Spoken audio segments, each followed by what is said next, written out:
Bien-aimés frères et sœurs, vous savez le standard de bienséance que Dieu demande, à savoir que les femmes doivent se taire dans l'assemblée. La femme qui prie ou qui prophétise doit se voiler. Et c'est un commandement de Dieu. Et vous savez aussi comment j'ai souvent l'affliction au cœur de savoir que il y a des sœurs qui se trouvent seules, peut-être qui n'ont pas de mari, qui puissent partager leur témoignage ou qui aimeraient partager leur témoignage.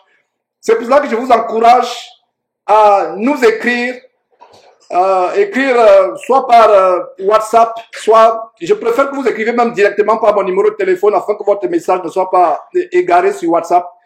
Je vous encourage, sœurs, vous n'êtes pas moindre. Vous n'êtes pas moindre, ne pensez pas que ces commandements c'est pour rabaisser les sœurs en Christ. Je ne tolérerai jamais, il y a une chose, pour ceux qui me connaissent, il y a une chose que je ne tolérerai jamais, vraiment, qu'un frère manque de respect à une femme, en commençant par sa propre épouse. Je ne le tolérerai jamais. Nous les frères et sœurs, nous les frères, nous devons avoir le plus grand respect par rapport à nos épouses. J'ai eu une merveilleuse mère. Vous m'avez toujours entendu rendre témoignage de ma mère. C'est moi qui lui ai enseigné la parole de Dieu plus tard dans sa vie, dans ses vieux jours, mais ma maman m'a enseigné la parole de Dieu d'une autre manière, pas son comportement. Donc je rends un grand témoignage de ma mère qui s'est endormie dans le Seigneur, j'en suis persuadé. Elle m'enseignait et elle nous aimait beaucoup, donc ayant une relation merveilleuse avec ma mère, ayant eu par la grâce de Dieu une épouse vraiment qui est une bénédiction pour moi, je ne peux pas tolérer qu'un frère manque de respect à son épouse ou traumatise son épouse ou méprise son épouse. Et ces commandements de Dieu ne sont pas pour que vous pensiez seul en Christ que vous êtes moindre. Non, vous n'êtes pas moindre. C'est les commandements de Dieu. Si Dieu dit que la femme doit se taire dans l'assemblée, Dieu sait pourquoi la femme doit se taire dans l'assemblée. Si Dieu voudrait que la femme se voile en priant, c'est que la femme doit se voiler. Dieu sait pourquoi. Et d'ailleurs, nous avons un détail. Dieu dit pour les anges. Et pour ceux qui minimisent les femmes, pour ceux qui pensent que les femmes sont moins que rien, je vous annonce une nouvelle qui va vous fortifier. Et j'ai toujours enseigné. La Bible dit que l'homme est le chef de la femme sur la base de 1 Corinthiens chapitre 11 verset 3. L'homme est le chef de la femme. Je prends une allusion par rapport au corps humain. Le chef, c'est la tête. Regardez la tête, le chef. Mais vous savez qu'est-ce qui supporte la tête? C'est le cou.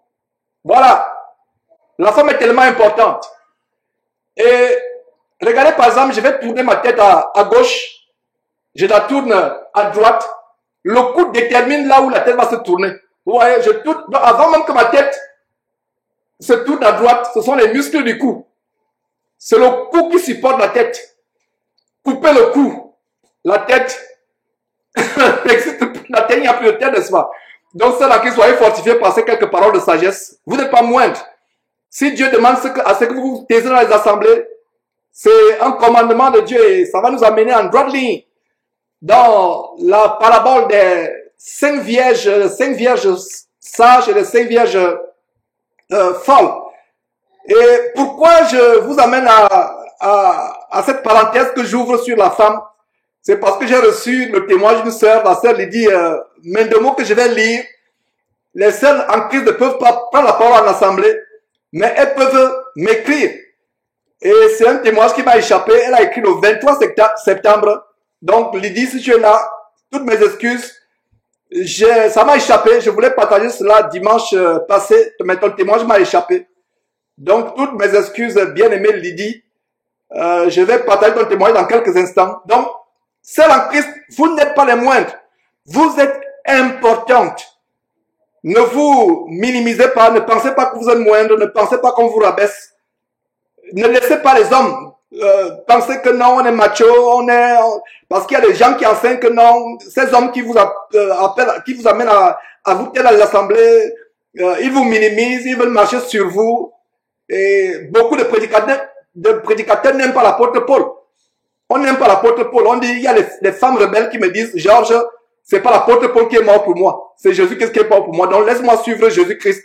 Ne me laisse... Et ils ne comprennent pas que vraiment, si tu te rebelles à l'apôtre, au parole de l'apôtre Paul, qui est inspiré par qui? Par Dieu, au travers du Saint-Esprit.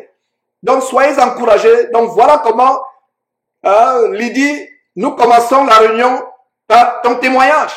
Ouais, nous devons élever les sœurs parmi nous.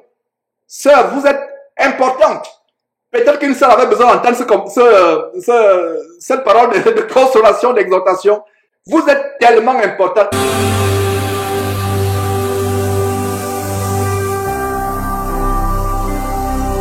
Jésus-Christ TV, vous connaîtrez la vérité et la vérité vous affranchira.